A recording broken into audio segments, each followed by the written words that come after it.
anti-Judaism. But but we need to understand where it came from. Trust me, this is going to help somebody today. I believe it's going to help us today.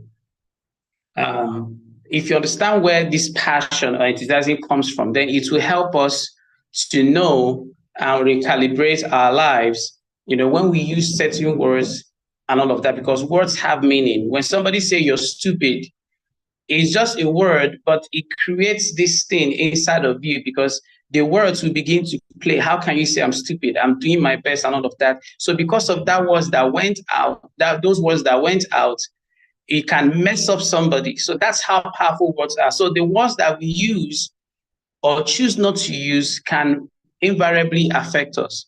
So let's take a look at where the word enthusiasm came from. Now, it came from, the origin is Greek, and theos, okay, meaning in God or filled with God. Now, this is so key because sometimes for us who are people of faith, if you're a Christian or Muslim, it doesn't matter. Once you believe that there is a supernatural being that is responsible for everything, that means, whatever your concept of God is, we are talking about the same thing. But as a Christian, I'm going to, look at it from my own perspective. But I know that just like every other book that you read, you can look at what we are discussing today as somebody is telling you to read, think, and grow rich. It was written by a man, right? If somebody tell you, have you read this book? Have you read that book? So I want you to see what I'm going to do today. Not just this person is talking about it. No, just see it as a text if that helps you. But for people that understand what I'm going to say now, it will make a whole lot of sense to you. But just look at this as a text, not as, it may be the Bible story. And for me, I believe in God and I'm a Christian. So I'm talking about my faith. Just look at the stories behind what I'm going to talk about now, okay? So enthusiasm refers to intense enjoyment, interest, or approval expressed by a person. So the term is related to, playfulness, inventiveness, optimism, and high energy. So the word was originally used to refer to what? A person possessed by God. Now, as in the enthusiasm, or the way originally it was used to talk about this person is possessed by God. This person is possessed by something, other than what we can see, something spiritual, right? So now this is so key because if you're possessed by God, then you should know who is God. Now, one of the finest definitions that even in Bible was described is that God is love, right? So if God is love, listen to this. I'm getting somewhere with this. If God is love, what is love? Now, if you look at where love is defined in its entirety, say love is patient, right? Love is kind. It does not envy. It does not boast. It doesn't dishonor. It is not self-seeking. It is not easily angered. It keeps record of no wrongdoing. Now, what does that mean? It means, imagine that you are enthusiastic or you're possessed by God and God is love. If you're feeling love, if somebody offends you, you're not going to take record of that because he keeps no record of any offense. So what it simply means is that anytime you are not enthusiastic about something, check what has happened. Somehow, you have fallen short of the godlike nature that you're supposed to have in that particular situation. And when we look at this, we can narrow it down to the fact that, once you're enthusiastic about life, forget about the business for now, okay? Because some people say, I've lost interest in the business. You don't even understand it. The reason why you're losing interest in the business is probably because you're not one with your natural self, the way you're supposed to be, mind, body, soul together, right? So let me give you an example. The reason why I'm mentioning this is because it's not like an experiment, but I've noticed that anytime that I'm not in good terms with my wife, not in good terms like it's big quarrel, just little disagreement where we didn't just settle, there's no problem. I notice something. Even when I do all the right things, something wrong would always happen. If I do the right things, I'm trying to do the right thing, but I'm not in agreement.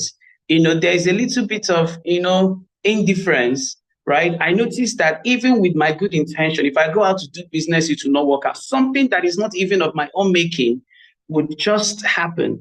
And sometimes we now make up by talking about it. Okay, we now make up, like when we maybe the challenge will now make me say, okay, baby, look at what happened today. Oh. And before you know, we now use that to make up. But that was totally uncalled for. I've understood the workings of this, and I'm doing my best now. And some of us, you might also notice that anytime you're not necessarily in tune with something, with somebody, that's why when people talk about disloyalty and all of that, if you don't understand that, you may think that maybe when we preach, for you not to be offended and all of that, you not picking offense is for your own good. It's not for the good of the person. But I'm not supporting that the person should treat you anyhow, because that person has love in him. He will not also do that. He will not want to offend you. So the reason why we talk about, you being one with your true self, you being enthusiastic, meaning being possessed by God, is the catalyst. So anytime you're losing enthusiasm, let me tell you what it simply means. It simply means you have fallen short of the God nature that you're supposed to have. So we're going to look at it. How do we do it? Okay, how do we now get to a point where it's not like we are always one, with ourselves? Okay, so I like talking about this because I have defined the origin of the word enthusiasm before you now talk about passion. This is another word for enthusiasm, all right? Now, there are two types of people in the world, okay? Now, there are those who let circumstances influence their enthusiasm. So, you see, when something happens, right, because once you allow the circumstances influence your enthusiasm, all right, in a negative way, what it simply means that you're already falling short of what it really means to be filled, with the Spirit of God, right? So, and there are those who use their enthusiasm to influence their circumstances. One set of people are people who do what? Who allow their circumstances influence the way they feel. They are now falling short. They say, I know I love you, but not when you do. No, love doesn't count, right? It doesn't count. It finds a place. As a matter of fact, you can't go wrong when you're in love. In love, you can't go wrong. That's why it's more like, it douses everything. There is no amount of hate. There is no amount of hate that will be bigger than love. No amount of hate. I don't care what. There's no amount of hate that will be bigger than love. So if you allow circumstances influence your enthusiasm, it means that you're already falling short. Now, there are those who also allow their enthusiasm to influence their circumstances, meaning that they are naturally in this state of being filled with the Spirit of God. And remember what I mean by the Spirit of God. Like you're not falling below the threshold. Okay, even if you fall, just within 5 minutes, 10 minutes, 1 hour, you're back because you remember, and I cannot allow these circumstances influence the way I'm supposed to feel. Okay? All right? As I'm talking about this, something happened, and I'm not even supposed to feel the way I'm feeling now. But because I'm talking about this, it's also helping me get back to that particular place where I'm supposed to be. So who are you in this situation? Somebody that allows his circumstances influence, your influence your enthusiasm, or you allow your enthusiasm, the positivity, all right, influence your circumstances. Okay, so this is what we are going to do. Like we're going to go a little bit biblical. Okay, so but let's take a look at where some of these words were used. This First Corinthians is not just about what I'm saying now. Is about the use of the word so that you understand what it simply means. Because love has always been about somebody else. Do you understand? But you cannot give somebody what you don't have, right? So now look at what First Corinthians said. I think it was Peter that said, so my brothers and sisters, be strong and immovable. Always work enthusiastically for the Lord, for you know that nothing you do for the Lord is useless. Now look at the way it was used, because it's not just about what you're doing, it's who you are doing it for. Okay, so when people lose enthusiasm or lose their passion, do you know what it means? It means that they are becoming selfish somehow, but they are not aware.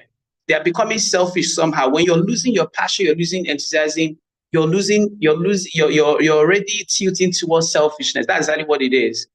Because it's not what you do that makes it meaningful. It is who you do it for. When you're losing your passion, when you're losing sight, the fact that you said you're going to do so much for your family. You saw the poverty, and you said, you know what, I'm going to do my best. You see, I'm going to work hard. Mommy, don't worry. Daddy, don't worry. And somehow you're not saying, I can't come and kill myself. All right. Whenever you enter into that zone, you're already losing it. You're no longer enthusiastic. You're no longer passionate about, because it's really about the person or who you're doing it for, not, it's not about what you do, okay? It's about who you're doing it for. So when you think of who you are doing it for, it can transform something that is mundane, boring, stressful into something meaningful. And how many times will I prospect? All of this stuff, when you remember who you're doing it for, when you remember that you're doing it for your kids, you're doing it for this, seemingly rigorous, mundane, unattractive, thing that we do in this business will not begin to make sense, because it's not about what you're doing now. It's about who you're doing it for. Okay? I hope it's making sense. I'm just trying my best to see if you can understand where I'm coming from. Because once you understand that, you always keep yourself in check. Okay? So that you can get it back. So today's topic is getting your enthusiasm back, or getting your passion back. Okay, that's what we are talking about today, because without it, you can't run this business. Our business is so emotional that it thrives on enthusiasm. So if you're losing it, my brother, my sister, forget it. You're not going to get anything out of this business if you lose your enthusiasm, if you lose your passion. And it has something to do with losing your passion for life. Okay, it has something to do with losing your passion for life, losing your passion for, so many things, right? So now we're going to look at this word, enthusiasm or passion, a case study of King David. Now, the reason why I brought this podcast, David in the Bible, was described as a man after God's heart, and you're going to see why. So if a man after God's heart, as I tell a little bit of a short story, you're going to understand how, what happened, okay, in case of David. Now we're going to look at David, okay, as a boy, and David as a king. Now, there were two seasons in his life, when he had enthusiasm and when he temporarily. Now, if you're losing enthusiasm, it's supposed to be a temporal thing. Anytime you see people, who now become, negative all their lives, something is wrong. The devil has taken over. Okay, so, but in this case, this season in David's life, it was when he had enthusiasm and when he temporarily lost it. So that's what we're going to look at now. So what was his life like when he had enthusiasm, and what happened when he temporarily lost it? So that you can now see that if you have lost your enthusiasm, this is the reason why so many things are going wrong. I remember what enthusiasm is, right? Okay, so it's that state of being filled with the Spirit of God. You're possessed with the Spirit of God. I mean, there's no challenge in your life that you can't surmount, because you know who you're with. So let's take a look at David as a boy, okay?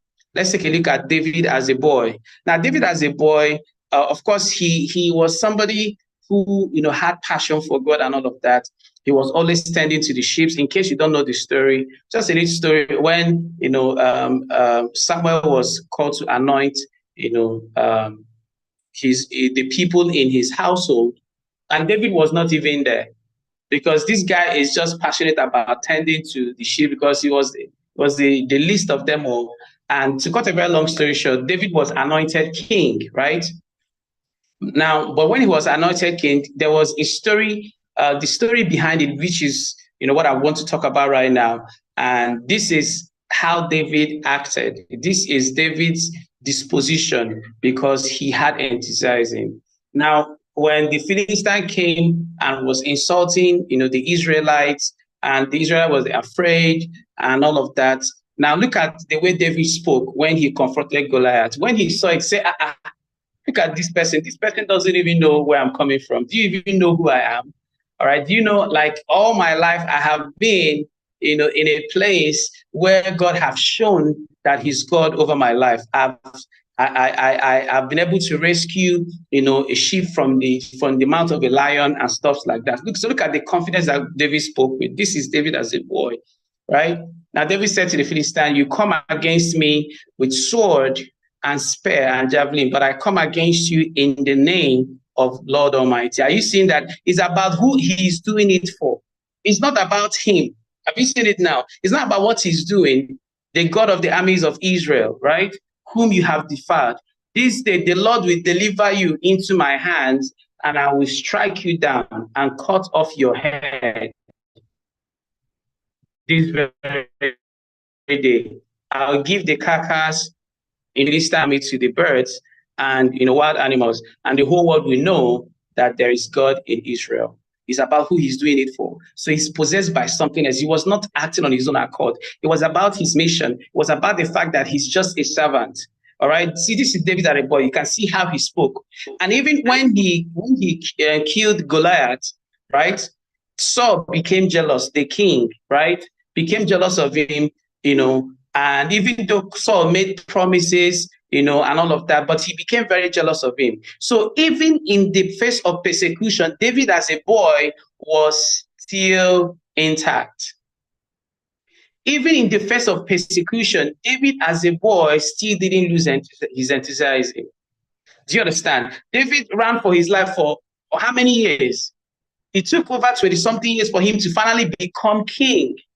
So it means that for 26-something years of his life, he was always, his life was always being threatened because Saul was still alive and was trying to kill him. But because of his enthusiasm, look at the kind of statement he used to make. And this is one of the favorite scriptures that most people would like to, use just to calm themselves down. But it's not just about saying it. Are you really like David? Now, the Lord is my shepherd, I shall not want. He makes me lie down in green pastures. He leads me beside still water. He restores my soul. He guided me on the path of righteousness for his sake. Most of us know this. So this is not about reading the scripture. But look at it. He said, even though I walk through the valley of the shadow of death, I fear no evil, for I know you are with me. Your rod and your staff, they comfort me. So David, even in that phase, I'm talking about when he had enthusiasm and when he lost it. You're going to find out where he lost it. And some of us are going to find out where we also lost, it as well. Okay. So he said, you prepared a table before me in the presence of my enemies. You anoint my head with oil, my cup runneth over, and all of that. So David still had enthusiasm, he still had passion and all of that. And even when he finally became king, David never took things for granted. David was the kind of person that even when he had the capacity, he would still inquire from God, because it's about who he's doing it for. He had this mentorship. Say, shall I overtake? Shall I do this? He's always in that phase of asking and inquiring. Okay? He's always in that phase of inquiring because he was not complacent. But this is what happened afterwards. And for some of us, when you started this business, you were enthusiastic. Some people stayed 2 years without, any sign up, and they still kept at it, right? They still kept at it. Why, before you know it, they are still passionate. Sit1 FG, we die here. We're still passionate about what we are doing. We're still passionate about helping our people, helping our family. And we found a vehicle to, we are going to use to do that. That means what? The fact that we have this business, right? So we are still enthusiastic, we're still passionate about life. All right. Now let's take a look at when David became a king and when he temporarily lost it. Now this is exactly what happened. Okay. Now David as a king, was doing very well, but then he became complacent temporarily. But one thing about David, and maybe that was why he was called a man after God's heart, was because when he lost it, he knew that he lost it. So look at this, 2 Samuel 11 said, in the spring, at a time when kings march out to war, David sent out Joab and his servant with the whole army of Israel. All right, they destroyed the Amorites and besieged Reba, but David remained in Jerusalem. See, kings go to war, right? David had no business staying back. Just like some of us, we have no business, relaxing. David became complacent at that particular time, right? And because David didn't go to war. Okay, so when kings march out to war. So this is the time that David should have been in his place where he's supposed to be, but David was not. He became complacent. One evening, David got up from his bed and strode around the roof of the palace. And from the roof, he saw a woman bathing, a very beautiful woman. And that was his greatest undoing. He saw what he wasn't supposed to see. And if you follow the story, you see how he slept with the woman. That was how Solomon came about and all of that. And what happened? He even killed the woman's husband. Okay, that's a story for another day. But look at what the point I'm trying to make is that David took his eyes off the ball. David, came down. Of course, he's a human being. And I'm going to tell you this. We are all human beings. Look at David, somebody who is known. He has this zest, but then look at how he felt. So for you here who you're going through some stuff and you have fallen, don't worry, you're not a terrible human being. Do you understand? You're a human being. We are weak. You're a human being, but we need to know how to get up. I don't want you to feel bad. Don't feel that you've messed up. All right? Don't feel that you've messed up. Okay? So we are all messed up. That's why for us Christians, we appreciate the fact that God himself became flesh and paid the price in advance, because our weaknesses are just so much, right? So this is what happened to David. And because of that, the trajectory of his life changed. But this was what happened. David found a way and made his way back. Okay, so I said David took his eyes off his calling and put it on his comfort. That was the problem. And just like some of us, some people, or most people rather, when we are doing well, we become complacent, right? It's common. Actually, I told you guys, I used to listen to successful stories. I like listening to people, talk about success. And almost every one of them talked about a time where they felt like because they were doing a certain amount of income, they felt it was going to continue forever. Okay, so if you're not constantly in the plan, trying to grow, okay, trying to do the same thing or trying to build on what you have already built, you're going to lose it. Yes, you're making 1 million naira every month. If that 1 million naira every month is not increasing to 2 million, 3 million, 4 million, something is happening. Trust me, I know what I'm saying. You will not know. If you're not comfortable with that amount of money, just a matter of time, just little time, you see yourself fall way below, what you feel. It will shock you. It will shock you what will happen, because we are not meant to be stagnant. Okay, so that was what happened. So he took his eyes off his calling and put it on his comfort. So what did David do? And this is what you must do. David at some point realized, of course, he was sorry.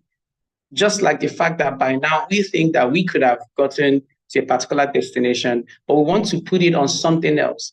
And not looking at the fact that where did I drop the ball? What did I do? How did I contribute to this situation? But what we want to do is to look for anchors to just anchor these things on. Okay? So David took his eyes off his calling and put it on his comfort. So where have you fallen short? Okay, that's the question. I don't know. This is not me telling you you no longer attend cell meetings, you no longer do this, no longer do that. You should be able to. Because if I tell it to you, it will not look like I'm trying to, lord it over you. So this is about soul searching. So if business have slowed down for you, where did you get it wrong? Okay. So just like David, maybe you have taken your eyes off the ball, off their calling, right? All of a sudden, you cannot come and kill yourself, right? You don't have to kill yourself. But if you're filled with the Spirit of God, then you cannot see things that are going wrong in your life and you allow it, because you're created in the image and likeness of God. So whatever God can do, you can also do it. All right? So which one represents you right now? That's the question. This is a very short, training, very short. Okay. So which one best represents you right now? So the question is, there are people that are still enthusiastic, they attend cell meetings, they do personal development, they are driven, and they are unstoppable daily. Okay, they are very unstoppable daily. And there are people who are falling into apathy and have lost their enthusiasm. They drift towards complacency instead of being filled with the presence of God. They are filled with doubt and worry. They have lost their joy, the joy that they once had, and are wondering where their sense of purpose went. Have you ever questioned your purpose? Anytime you have questioned your purpose, what am I called here to do? Check. Because if you're one with God, if you're filled with the Spirit of God, you will not question it. You could just look at the situation. Okay, this is a particular phase that God wants to teach me something, but you should not be in doubt or fearful about the future. Okay, so which one best represents you right now? You can use the comment section and let me know the one that best represents you. Okay, which one? Which one? I mean, there's no shame in admitting that you've lost it. Okay, there's no shame because David recognized that he lost it, and you see what he did. And thank you, Vu. See, you have to be honest because see, the truth is that if you're not honest, you think that it's the business that made you lose enthusiasm. Check, because just check your life. You will see that day as he been the day before now. Day like he been the day. Be honest. Okay. If you're still enthusiastic, fine. I see somebody type 2. Thank you for being honest. Listen, just be truthful. You see, me, I will not. If I would, let me tell you, when I created this trend, I created it for me. Trust me, I battle with a lot. When I created this, I created it for me, and I was 2. I was number 2. Trust me. Forget all these people that are typing 1. Me, I don't believe that because I know what is currently happening. Unless maybe it's just a phase and the results are not coming the way they used to. But somehow I was number 2 when I created this training for myself. I've always told you guys that most of the trainings that I create, is a search of, what I am looking for. And I can just scribble some things. I'll just put it like this. I will not know when I will use it to. If I tell you how old this training is, you not believe me. But I don't think most people have seen it. All right, so I was number 2. So be honest. Thank you for being honest. Okay, if you're number 2, it's fine. But this is what David did. Okay, so you can do the same. So if you're number 2, it's okay. It's perfectly normal. All right. I mean, look at the situation of the country. Come on now. It's not easy, not having food to eat. It's not easy to stay positive in the face of all these challenges. Trust me. You're going to doubt yourself. You're going to doubt and question lots of things. It's not easy. Okay. So what do you do when you lose something? What do you do when you lose something? Okay. That's the question. Now, this was what David did when he lost something, when he lost it. He went back. And this is one of the prayers that I want us to make. Please see, it's not, let me tell you something. You think it's about, let me just attend cell meeting. Allah, you need to pray. Listen, you need to pray. Do you know that sometimes that thing that is making you lose enthusiasm, it could be an attack, but you don't know. What did David do? David went back and he prayed. And this was one of the, say, create in me a clean heart, O God, and renew a right spirit within me. Because it's a spirit that made him behave that way. Say, cast me not away from your presence. Because, the reason why this is happening is because I'm no longer filled with your spirit. Say, take not away the Holy Spirit from me. Restore to me the joy of your salvation and sustain me with your spirit. He's saying, I need that enthusiasm back, God. This is the prayer that you must pray. You need that enthusiasm back. You need it back, guys. You must not allow it go to waste. You need it back. Right? You need it back. So you may not act your way into being enthusiastic again. If whether you're Muslim, please pray. Please pray. Pray for the spirit pray for the right spirit. See, I used to pray, God, please help me. I can't even help myself. Because if I look at the situation around me, I will not be able to do anything. Awesome. All right. So that was what David did. Okay, that was what David did. He went back. He prayed for that spirit too. Because he was begging, God, please don't take your spirit away from me. Because that spirit was what got him to where he was. Right? And then that was what he did. And the last thing I'm going to mention now, not last anyways. So in the book of Revelations, this is how to get it back. So he said, yet I hold this against you. You have forsaken the love you once had, right? Consider how far you have fallen. Repent and do the things you did at first. So this is a confirmation. David repented and went back and do the same thing that he did at first. It was not really recorded any other place that he fell again. Do you understand? It was a one-time thing for him, and he realized it. He rode on the grace of God for so long, and when he fell, I don't know, maybe I'm not really a Bible student, but for the sake of this, I had to bring it back, right? So go back, whatever you did before, however you did it before, go back, because he said, the only thing I hold against you is that you have forsaken the love you had at first. Consider how far you have fallen, repent, and do the things you did at first. Ladies and gentlemen, boys and girls, you didn't lose your enthusiasm.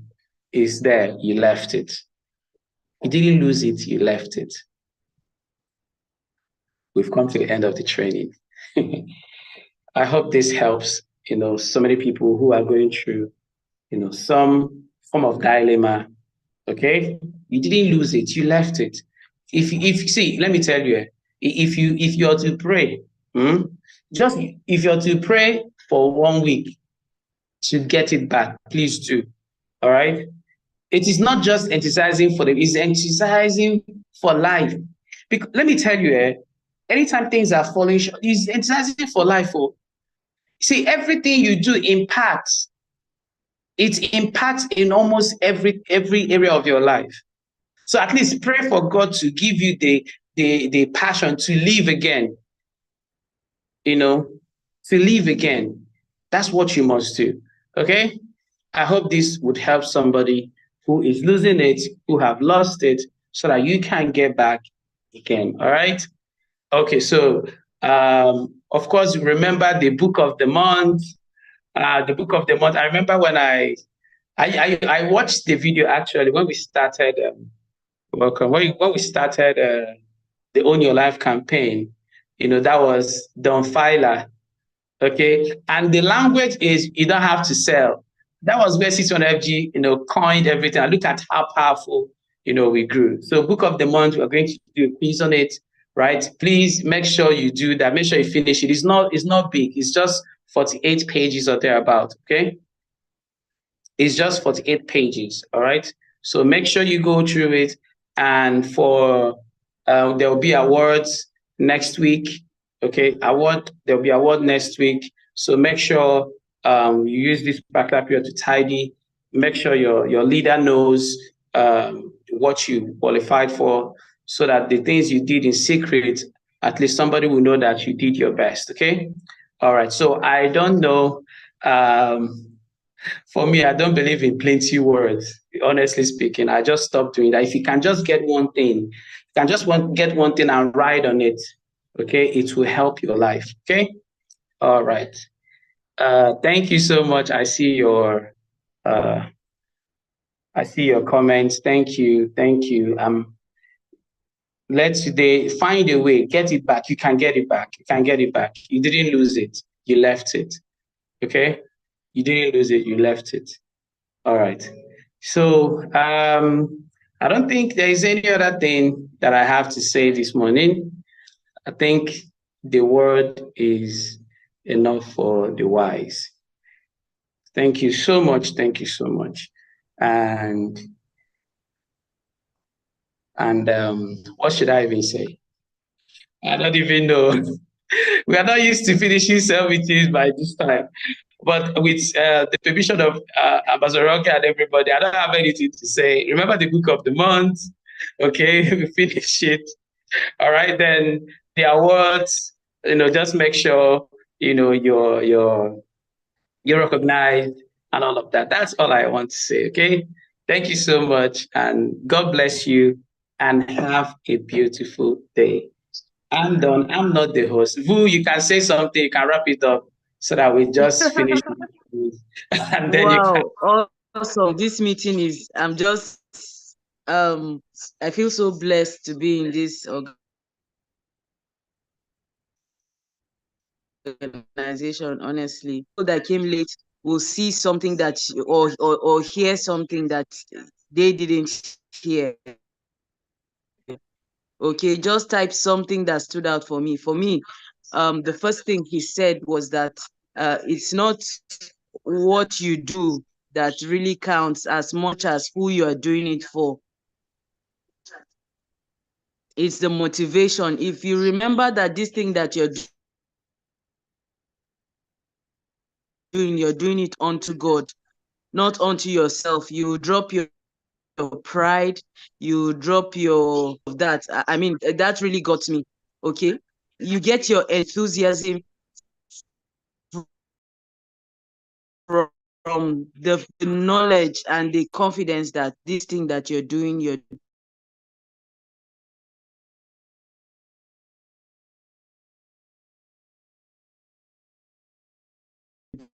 unto God. It's God's busy. I feel really blessed. Thank you, Ambassador Isdore, for this awesome training. It was out of the ordinary. Like, no wonder the devil was really fighting the network. A lot of things, I mean, the people missed, you know. But then I hope that people will go back and listen to this training. Quite epileptic today. You know, where the devil also likes the things that God likes. That's why when value is going to be dished out like this, he fights the network. And another thing Boss Isdor said was that sometimes this, when you lose your enthusiasm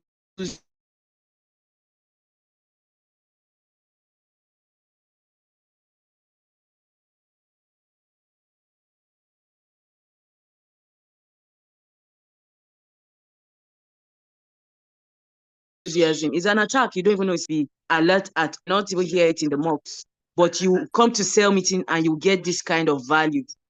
I pray that all of us will go